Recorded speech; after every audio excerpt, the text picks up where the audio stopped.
Hey there, internet viewers, it's your boy Cory Showtime. Hope you missed me like I missed y'all. It's been a minute, but we're getting back with another marijuana movie review because I got my joint, I got Netflix queued up. I got a lot of time to kill, so let's get busy with another marijuana movie review for The Irishman.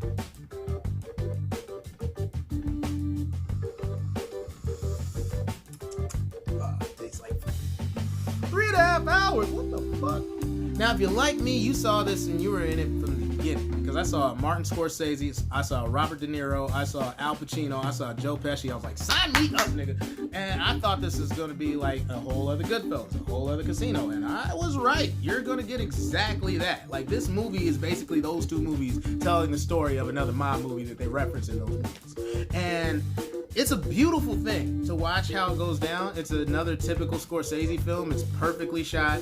It's the lighting is perfect. The acting is great. The writing is dead on. It's a great gangster film. My only beef is it's long as shit. Now, a really cool thing they do in this movie is they go back and forward in timeline. So there's a lot of, it starts at the end, it kind of cuts back to the beginning, and then it goes in little vignettes from there. So you see Robert De Niro in his real age. You see Robert De Niro like 30, 40 years ago. You see Robert De Niro 20 years from now. Or not from now, but 20 years from when we started. You get what I'm trying to say. They time jump around. And everybody time jump. Like everybody that's still alive, this movie time jumps around. So it's kind of hard to follow, especially when you've been smoking and shit. And did I mention this movie's long? It's like 4.5 hours long. Like, you feel older by the time you get out of this shit. Like, you have enough time to smoke, come down. Like, you have enough time to eat edible, smoke, come down from smoking, have your edible kick in, ride that out, have your edible come down, and then there's still 30 minutes left of the movie. Like, if you had to fly from LA to Florida and you watch this film, you might have to finish it at the hotel.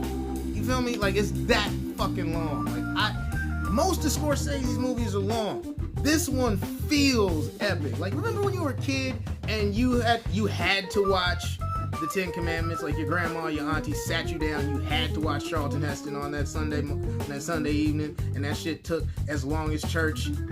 That's how long this feels. It's much more entertaining, but that's what it is. But what I think is dope is most of Scorsese's films are based on a true story and loosely like changed so that it doesn't like indict you. This one is like based on a true story that you could tell whatever you want to because nobody actually knows what happened. You know what I mean? Like, if you don't know what happened to Jimmy Hoffa, neither do I. Nobody did until we got some idea through this movie. Spoiler alert. There's very few mafia movies that have a moral. This movie, the moral is shut the entire fuck up. Just shut up. Talking shit gets way too much trouble in this movie. And even though this movie time jumps a lot, you know, it goes from like one period to another, back and forth. Like, where we are right now in this very moment of me actually recording this movie, you can tell the actors in this movie are too old for this shit. Like, because when they had to cut back to De Niro being a young guy kicking some dude's ass, it was like,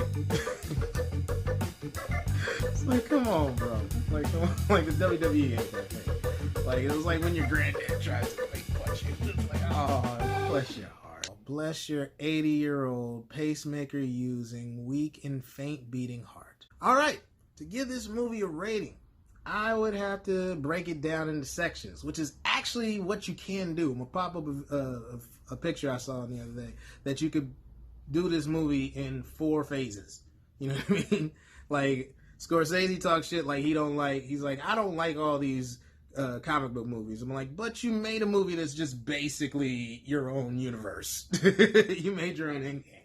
So, to give this movie a grade, I'm going to break it down into 3 parts. Act 1, I'll give it a 95. Act 2, give it a 98. Act 3, I gotta give it 85. It's like the end of The Lord of the Rings, The Return of the King. Like, that movie was epic and went on entirely too long for about 35 to 45 minutes.